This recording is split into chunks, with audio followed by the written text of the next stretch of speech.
Ini menarik ini Bapak Ibu, karena fenomena anak remaja sekarang ini luar biasa. Iya. Dan kita mungkin ada cucu tak, dan ada anak tak, dan mungkin ada kita bergelut dengan anak-anak. Ada penelitian Bapak Ibu, tegiro betak-betak anak-anak. Ya, jadi saya juga berkecimpung di pendidikan karena S1 pendidikan, S2 saya juga manajemen pendidikan, nanti S3 saya itu baru komunikasi dan dakwah.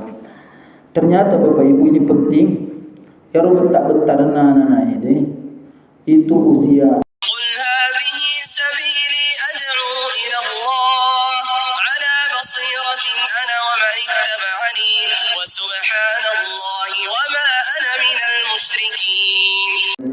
warahmatullahi wabarakatuh.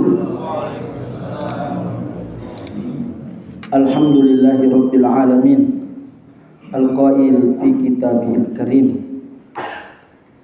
Wa qul rabbi adkhilni mudkhala sidq wa akhrijni mukhraja sidq waj'al li min ladunka sultanan nasira. Wassalatu wassalamu ala asyrafil anbiya'i wal mursalin Nabina Muhammad sallallahu alaihi wasallam. Al-qail ya gulam inni u'allimuka kalimat ihfadillah yahfadka atau kama qala Rasulullah sallallahu alaihi wasallam. Allahumma zayyinna bizinatil iman waj'alna hudatan muhtadin asbahna wa asbahal mulku lillahi rabbil alamin. Allahumma inna nas'aluka khaira ma fi hadzal yawm fathahu wa nasrahu wa nurahu wa barakatuhu wa hudahu wa na'udzubika min syarri ma fihi wa syarri ma ba'dah. Allahumma zayyinna bizinatil iman waj'alna hudatan muhtadin. Allahumma amin.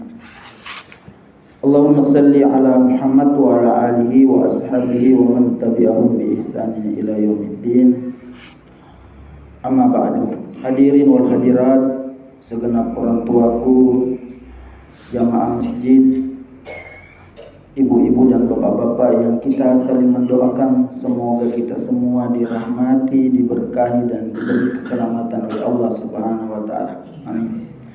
Selalu tiga nikmat ini diminta karena muslim apabila bertemu sunnah mengucapkan saling mendoakan dan wajib menjawabnya, yaitu assalamualaikum, keselamatan bagi kalian semua, warahmatullahi, rahmat Allah bagi kalian semua, dan berkah wa barakatuh, dan berkah Allah bagi kalian semua.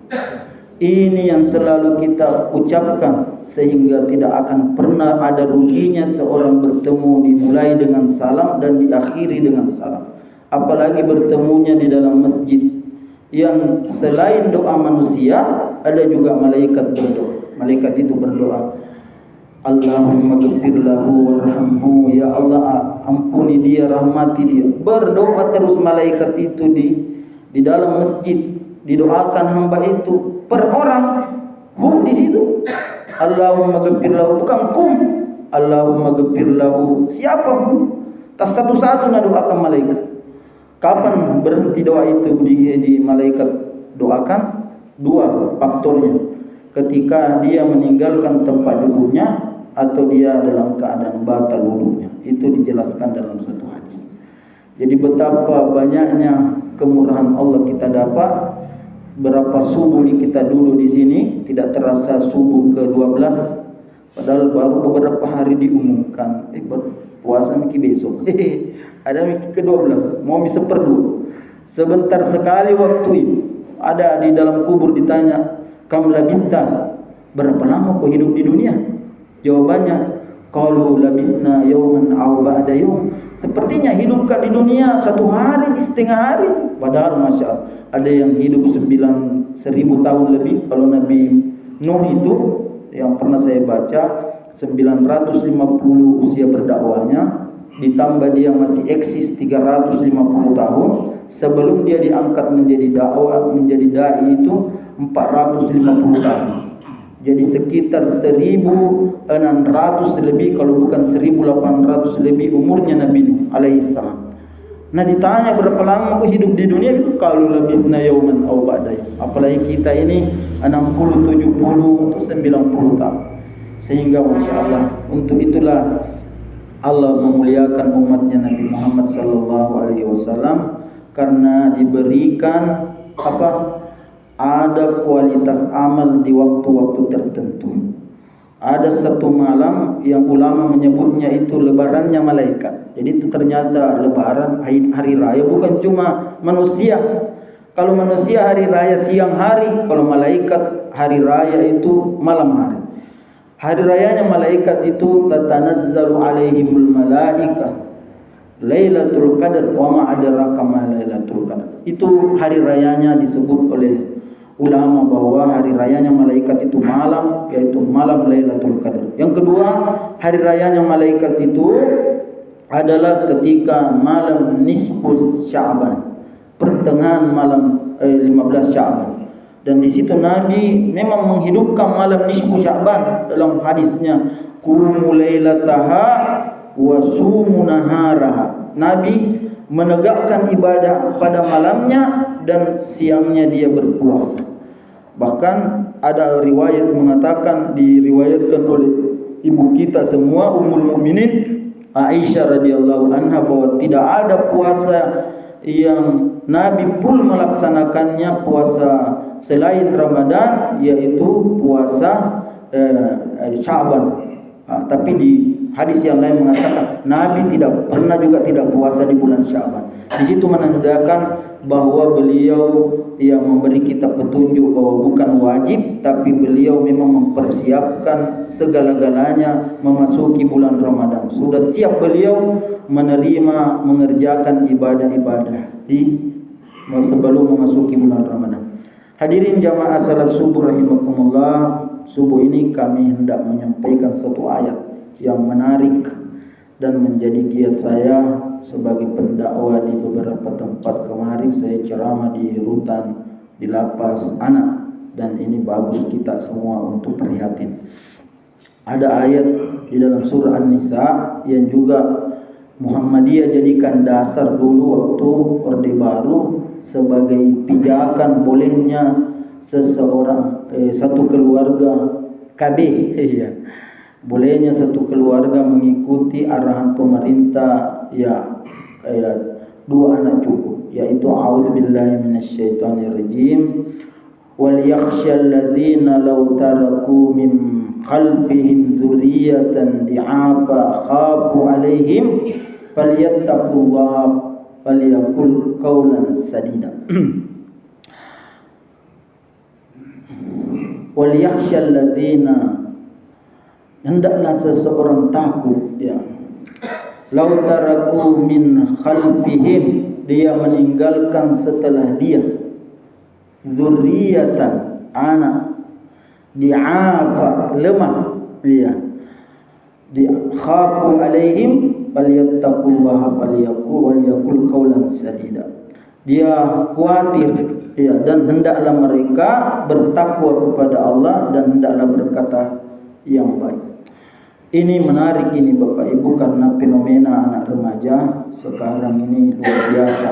Iya.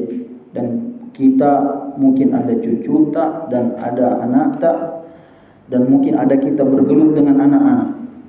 Ada penelitian Bapak Ibu, tegiro betak-betak anak-anak. Ya, jadi saya juga berkecimpung di pendidikan karena S1 pendidikan, S2 saya juga manajemen pendidikan, nanti S3 saya itu baru komunikasi dan dakwah. Ternyata Bapak Ibu ini penting. Ya betak-betak anak-anak ini itu usia SMP. SMP. Jadi bagi kita yang berkeluarga keluarga muda ini, diwaspadai anak kita terkontaminasi pergaulan negatif di SD. Makanya sejak ku tahu ini bahwa, dan guru juga kasih tahu saya, Ustaz, iya ini 40 tahun nang tanya guru SMP, peraturan guru SMA, ya tu dia mulai diatur tu naseng tidak bisa, susah diatur tu anak SMP langsung kemana ni na zaman kulo makaluru ina koelo bolos mewah pokoknya apa tuai na segala okoro masya Allah. Makanya itu tadi ada hadis ku sampaikan ke Nabi itu sering mengikutkan anak-anak remaja dalam suatu kesempatan bakas si gandeng itu hadisnya ya gulam, itu ya gulam di situ kalau bahasa Arab itu anak remaja. Kan kalau dibagi-bagi ini tingkatan manusia, bayi, balita, remaja, dewasa dengan manula. Iya.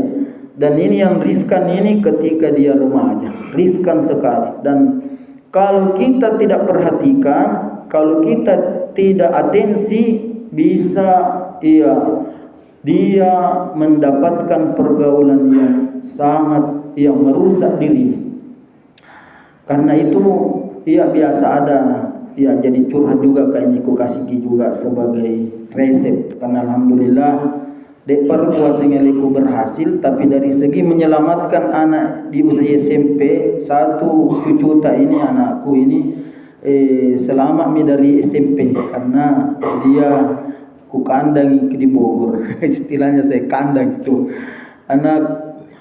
Waktu SD itu saya ini juga bisa ditiru. SD saya sekolah, saya minta izin kepada gurunya untuk bisa masuk di pondok menghafal. Ada hafalannya 3 juz, bahkan sudah terdaftar akan menyetor hafalan di Arab Saudi karena tempat menghafalnya itu di Tanah Batue, sudah masuk namanya. Tapi karena naik kelas 6 harus kembali ke sekolahnya, maka saya tarik dan kena juga penyakit cacar. Tapi Masya Allah, di situ waktu adalah modalnya dia 3 juz hafalannya. Dan sering ku posting di Facebook kalau menghafal. Ternyata ada berkahnya. Itu juga teman-teman tak itu perhatikan tong itu bilang anak untuk naruh kepala sekolah di Mundri ini. Saya tidak bisa lupa itu Haji Nasru.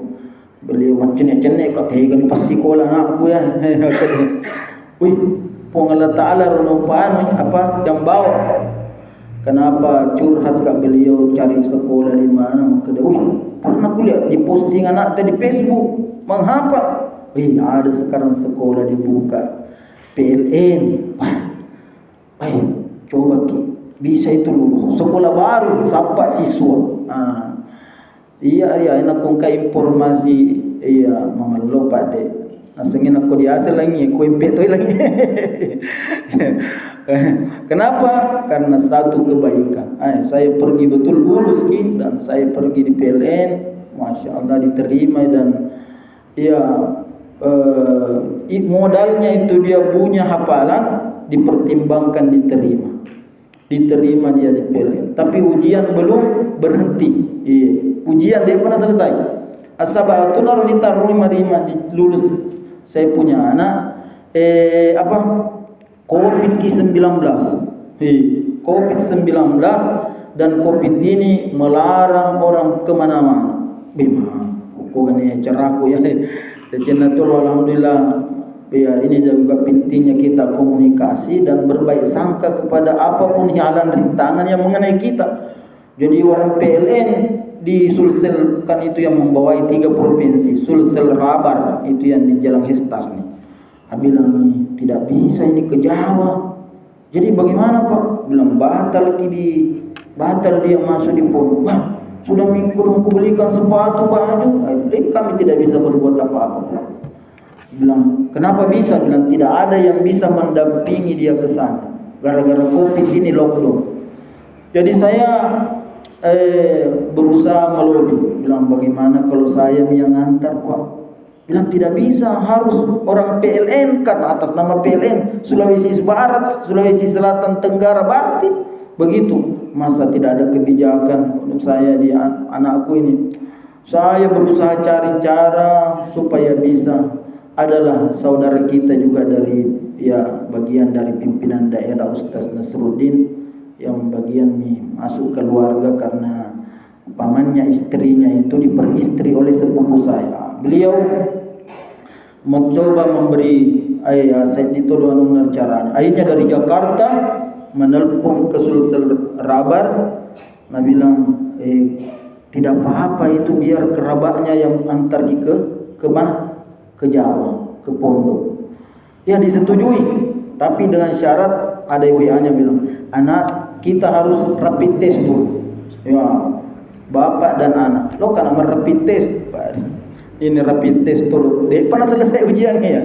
Rapid test ki, kenapa ini? Anakku negatif, saya yang positif.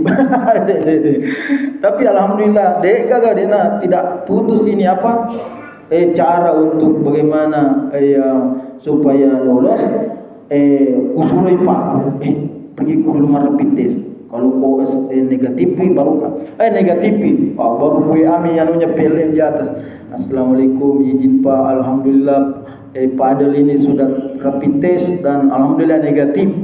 Dan kebetulan saya ini tidak dapat izin dari kantor untuk keluar kota, jadi ku delegasikan kepada pamannya, adik ipar saya untuk mendampingi. Tunggu dulu pak, suruh dulu dia ke sini itu yang Jadi harus naik menghadap dulu karena mau lihat orangnya, mau bicara-bicara wawancara. Setelah itu baru diizinkan. Dan alhamdulillah berkas perjuangan yang gigih ini, dan alhamdulillah engkau berita gembira tanggal 3 Januari kemarin tembus 30 juz. Satu pertama. Ini kenapa saya ungkap ini? Karena pertama tahadduts bin nikmah, kedua satu cara anak kita tidak terkontaminasi pergaulan yang kalau dia SMP, wah negatif pengaruh. Apa yang mempengaruhi pergaulannya anak di usia SMP? Tapi pertama motor. Jadi ya mohon kiki ko njana malo dia rem motor anakku SMP. Ini masalah baru-baru ini. Segerombolan anak-anak ditangkap. Kasus di sini di mana lagi Pak Minasata. Maka ya game motor. Dan itu kalau kita biasakan kasih motor, itu anak-anak SMP dia gak tahu nah. Biasa lalu saya ini bana pakai motor. Jadi kalau kita biarkan belikan motor kemana-mana, apalagi ada itu motor berbahaya sekarang tidak ada suaranya, Matic.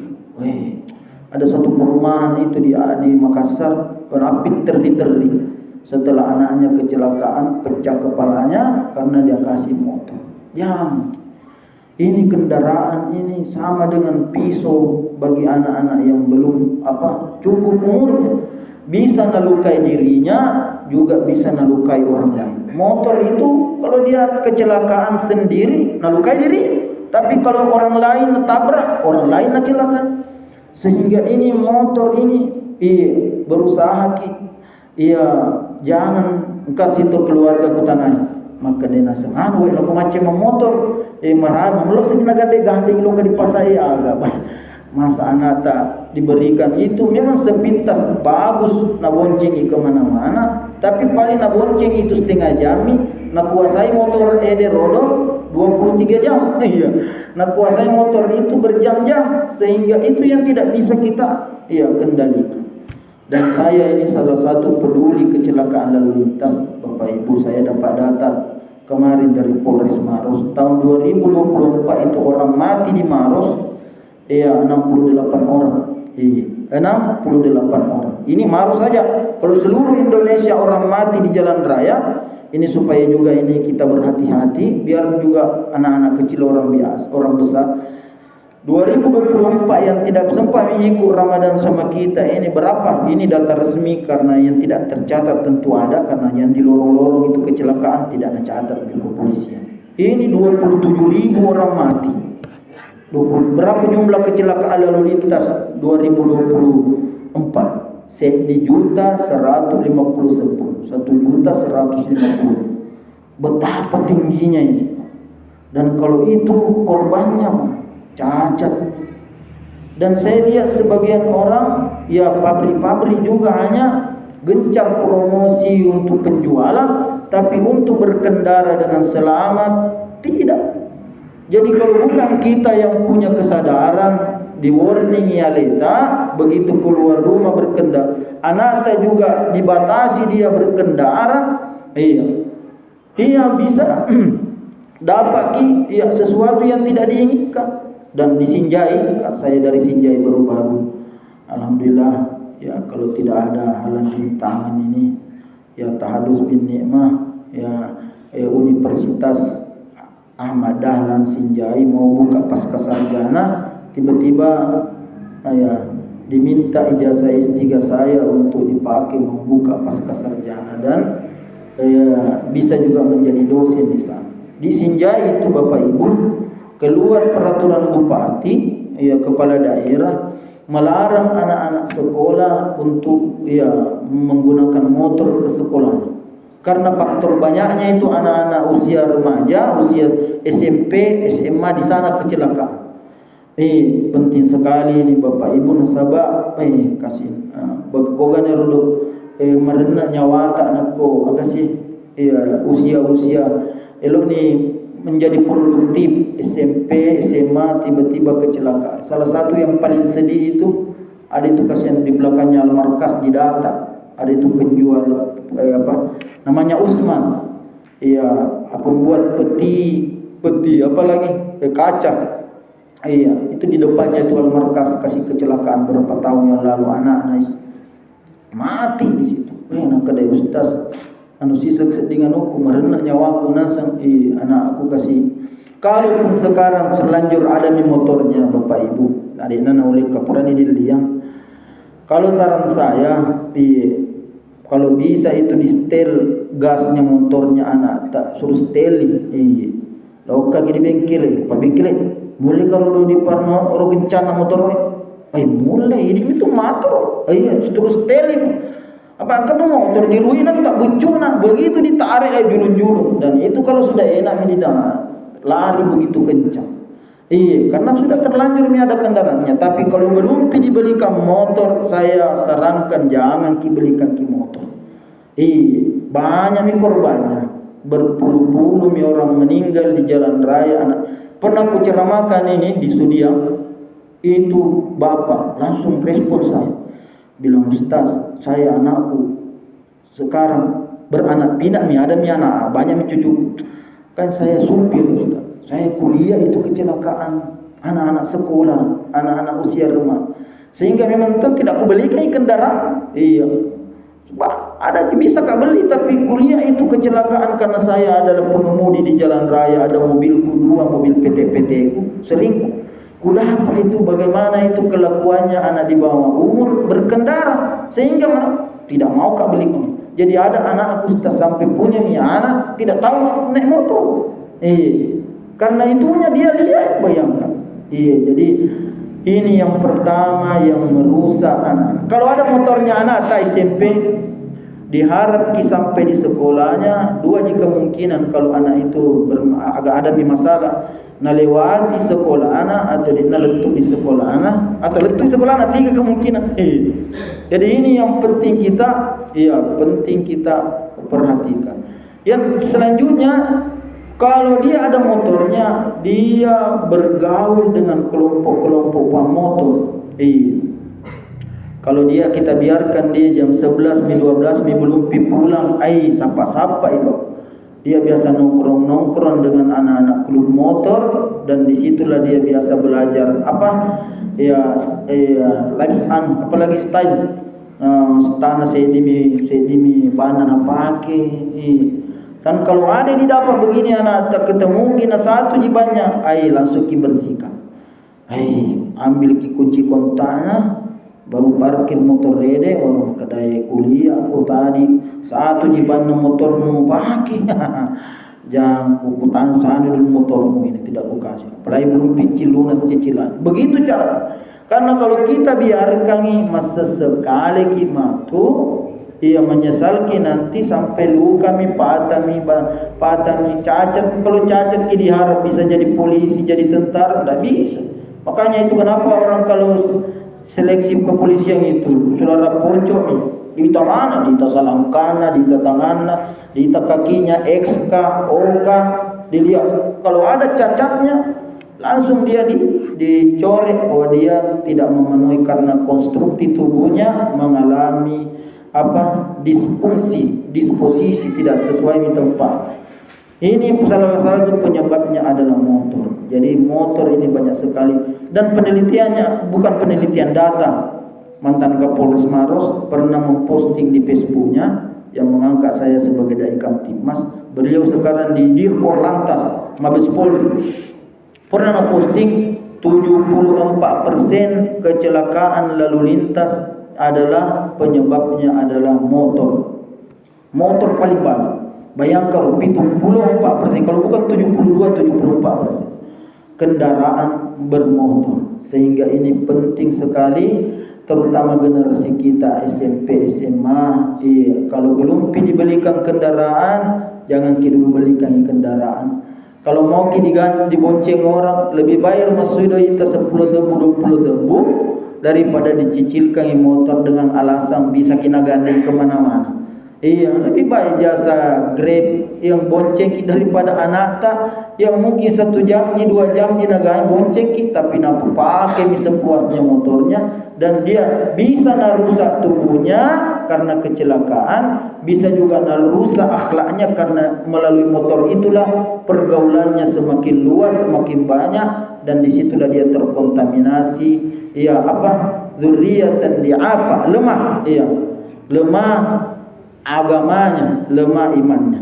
Ini yang pertama. Yang kedua, Bapak Ibu jamaah salat subuh rahimakumullah, yang merusak anak kita itu adalah juga HP. Jawabannya tadi itu kenapa putra kami itu dia tercegami, tidak punya motor dan juga tidak punya HP. Jadi ada putra tak di mana kalau SMP tidak terkontaminasi motor, tidak terkontaminasi HP, bagusnya di boarding school. Dia sekolah asrama. Kalau di Muhammadiyah itu ada gombara, ada yang barian di lapangan itu, bagus juga. Atau di beberapa sekolah asrama pesantren dikasih masuk di situ, dan itu lebih baik dibayar SPP-nya setiap bulan 500.000 atau 600 atau berapa 1 juta daripada dicicilkan motor. Itu juga cicilannya 500 sampai berapa 1 juta 1 bulan. Kalau di situ kan dekna legani, lega maki apa tenang maki pergi cari rezeki tanpa dipikir dia tidak kemana, karena dia tinggal di asrama. 2, terlindungi dari HP, terlindungi dari berkendara motor, ugal-ugalan atau bisa mencelakai dirinya. Itu putra saya waktunya SMP, tidak mau lalu Bapak Ibu. Dia lalu melanjut karena masya Allah betul-betul di situ anak yang bertahan itu masih. Makanya waktu saya TV saya itu pala doangan roh, saya ingat doanya Nabi Yakub. Ketika nak ingat ke Yusuf, dia mengatakan wallahu khairun hafiza wa huwa arhamur rahim. Aku pegang kepalanya, aku pegang dadanya. Ya Allah, baca ayat. Engkau sebaik-baik penjaga, wallahu khairun hafiza wa huwa arhamur rahimin, dan engkau penyayang di antara penyayang. Itu aku pakai doa itu saya waktunya pergi. Saya pegang dadanya, saya bacakan itu dalam surah Yusuf. Ketika dia SMP melewati target 19 juz hafalannya, tidak mau pergi. Itu jamaah-jamaahnya. Kenapa? Capek aku. Di sini juga penting Bapak Ibu, tidak semua itu permintaannya anak mau diikuti. Banyak orang tua gagal anaknya di pondok, di boarding school karena nak cuci elona. Saya ada di situ di belakang al-markas, nada tangi ke rumah. Ustaz, masesak kali uang kalinya masukkan anak, kenapa? Bilau berhenti di pondok. Padahal puru-puru, ini puru-puru penyakit, rutinnya seorang tinggal di pondok. Mak dari kenasa, puru-puru sih kak. Mak puru-puru. Kalau begitu pajak nona, mau berhenti. Berhenti mau kepenang, lagi puru-puru mami kok. Tidak boleh Pak. Itu pimpinannya Gontor itu. Kalau mau kau menangis memang mau kau sekarang waktu kau mau berpisah dengan anakmu, sebelum nanti kau menangis nanti di akhirat karena anakmu mendapatkan azab dari Allah Subhanahu wa taala. Jadi lebih baik di situ kita menangis, berpisah di pondok, biar makannya tidak seperti di rumah, biar dia gigi kutu saleang, gatal-gatal, itu kan membentuk antibodinya, ketahanan dirinya. Juga membentuk kepribadiannya, tinggal di pondok, belajar menyunyi sendiri, masak sendiri, belajar dia diperintah, dipimpin, akhirnya terbentuk kepribadiannya. Nanti dia SMP, SMA atau masih punya jiwa kepemimpinan, terutama pimpin diri. Hingga ini yang mesti kita jangan kalau masuk di pondok anak nasengem OGM melep perlu kita melep perlu ya, artinya jangan belas kasih. Iya, sedikit-sedikit kita dengar setiap bulan, bahkan kalau bisa jangan setiap 1 kali 6 bulan, 1 kali 3 bulan. Iya, karena kenapa dia selalu memuntahkan semua. Disitulah keluar biasa bilang berhenti made. Nak pengaruh langsung ambil keputusan, iya berhenti maki. Akhirnya apa yang terjadi? Terbuka peluang dia mengendarai motor ketika berhenti di pondok, terbuka dia untuk ada HP-nya, terbuka juga dia terkontaminasi pergaulan lain. Tapi kalau dia tamat SMP, SMA, kalau katanya itu guru-guru yang pernah saya wawancara, kalau SMA itu Ustaz, karena kali-kali ini ada, iya, agak-agak mendengar itu kalau SMA itu anak-anak itu SMA kelas 2, kelas 3 ada pikiran-pikiran untuk dia mau maju berkembang. Tapi kalau SMP dia kuita rumah kaluru, ini anak tak cucu tak ini. Dia juga bukan berarti waktu di Bogor itu di PLN tidak ada pelanggarannya, ada juga seperti pelanggaran di sekolah-sekolah umum. Tapi kalau menelponi, kalau dihukumi digondol sih, biasa itu. Bagaimana? Kalau baru saya berdialog dengan dia seperti berteman, iya, seperti bersahabat, iya, bagaimana ya, bro? Bagaimana? Tapi dia juga membatasi dirinya bicara dengan orang tuanya. Tapi kita seperti akrab dengannya, dan begitulah kita membina, membentuk kepribadian anak kita. Yang terakhir, orang tuaku semua, yang membuat anak kita ini kita takut dengan adanya tempat dosa di sekitar kita, maksiat. Saya pernah terlibat ada dulu di Maros tahun 2015. Ada isu ada doli kedua mau dibuka di Maros. Sampai saya di Polda bicara. Saking hebohnya ini Bapak Ibu, heboh bicara ini karena banyak orang pergi investigasi. Karena banyak informasi bahwa beberapa artis terkenal ke situ Saya kalau ada beginian pasti tergerak untuk amar ma'ruf nahi munkar. Dipanggillah saya di Polda. Karena menjelang pelantikan Jokowi, tokoh-tokoh dari Sulawesi seluruh kabupaten dipanggil ke atas rapat, diminta pendapatnya apa yang bisa kasus heboh yang dapat mengganggu jalannya pelantikan presiden 2014. Menjadi saksi waktu itu 2 orang Maros saya bicara, Andi Ansar dengan Ustaz Mutakhir. Saya angkat tangan, saya langsung pegang mic. Ini Pak, saya minta izin. Karena itu waktu ada orang Maros juga, pengusaha ayam, Haji Yusuf, ada Amin, ada banyak keluarganya dari Akade Hamka. Jenderal lagi napalete semakin saya bersemangat. Aku jenderal lagi napalete aku kaman begitu, saya semakin semangat. Pegang itu mic, saya bismillahirrahmanirrahim. Assalamualaikum Pak. Terima kasih kami diundang. Ada hal ini yang heboh ini Pak. Ada peristiwa di Surabaya, suatu tempat digusur, dan itu bagus karena dia diberi ganti untung. Bawa uang bermiliar-miliar diganti oleh pemerintah, dan kalau dia bagus sebenarnya, tinggal kami itu pekerjaan karena pemerintah yang hentikan. Tapi ada informasi kami dengar bahwa dia memindahkan di Sulawesi Selatan, salah satunya di Kampung K. Dan ini sudah beredar di Maros. Ini berbahaya Pak, karena kampung kami itu saya tahu kabupaten paling banyak pesantrennya, dan itu bertentangan, dan itu bahaya. Kalau dia berhasil di situ bangun, kasih tak pada. Dia tidak jauh dari asrama ya baju hijau. Kalau nak datangi di situ komandannya bilang ini Pak, uang 20 juta tiap bulan, kasih berdiri di situ anggota 2 orang mau pakai baju prima. Yang kasih tahu. Jangan. Yang kedua Pak, ya ini bisa menimbulkan konflik karena pasti ditolak itu di kampung kami. Selesai itu wawancara, nak kerumuni ke Intel. Nah, kerimuni Intel saya di mana tempatnya itu Pak? Ada. Masuk di batang nasi, tidak kenal itu Pak. Dan sekarang sudah heboh. Yang di atas ini kan anak dengar semua seluruh toko ini Sulawesi Selatan.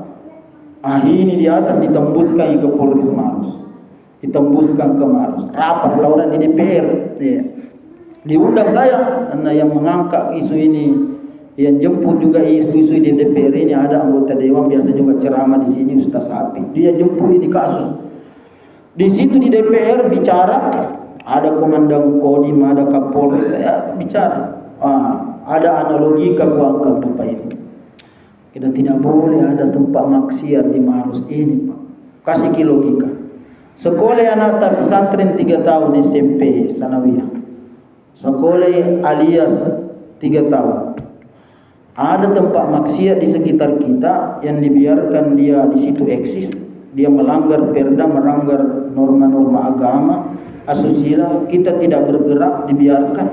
Anak kita ini yang 3 tahun atau 6 tahun tamat bermalang 1 malam di situ, sehingga di situ 1 malam hilang jejak pendidikannya 3 tahun di menentang. Betapa merusaknya namanya itu tempat maksiat. Jadi 3 tahun belajar hilang gara-gara pergi di situ bermalam di tempat maksiat 1 malam. Tidak boleh ada di Maros. Saya baca dalilnya wal yattaqullah fattaqu fitnatan la tusibanna alladzina zalamu minkum khassah. Saya baca. Alhamdulillah setelah itu bergerak orang ke sana. Lari punah. Lari ada tiketnya pergi berbandara dan terakhir saya sama Ustaz Arif Marsuki dan beberapa Ustaz menemui Pak Bupati waktu itu Haji Hatta di ruangannya. Maka dari Ustaz Arif kedai barani konnya Ustaz. Beliau katanya ku dengar kabar dia memindahkan di Bandung dan di Batam. Dan sebenarnya itu mudah-mudahan dia berhenti diberi petunjuk oleh Allah karena gagal balikna jemaah-jemaah Papua pas kang dipacal lami. Sehingga itulah ini sebagai kita mesti peduli di sekitar kita, di tempat-tempat dosa yang diangkai. Kalau tidak bisa ada kemampuan tak mulut tak pakai melapor mapicu dan nanti bisa ditindaki dan bisa dicegah karena anak-anak kita ini bisa jadi korbannya, bisa jadi bisa jadi yang terdeduksi terhadap adanya tempat-tempat dosa. Ini yang menjadi penyampaian kami di subuh ke-12 ini tentang ayat tadi di surah An-Nisa ayat 9. Anak kita lemah.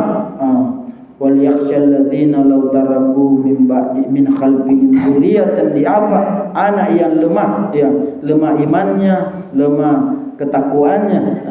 Khafu alaihi falyattaqullaha, takutlah kepada Allah. Itu tadi kami takut kepada Allah mencegah maksiat dan wal yaqul qaulan sadida, hendaklah berkata-kata yang benar. Demikian, mudah-mudahan ada berkahnya. Saya mohon maaf kalau ada khilaf. Khilaf itu dari kami dan kebenaran itu dari ilham petunjuk Allah Subhanahu wa taala.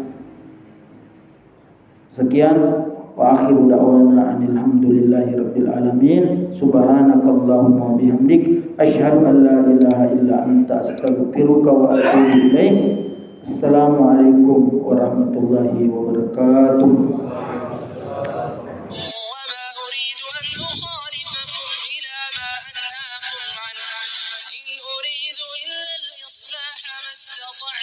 وما توفيقي إلا بالله عليه توكلت وإليه أنيب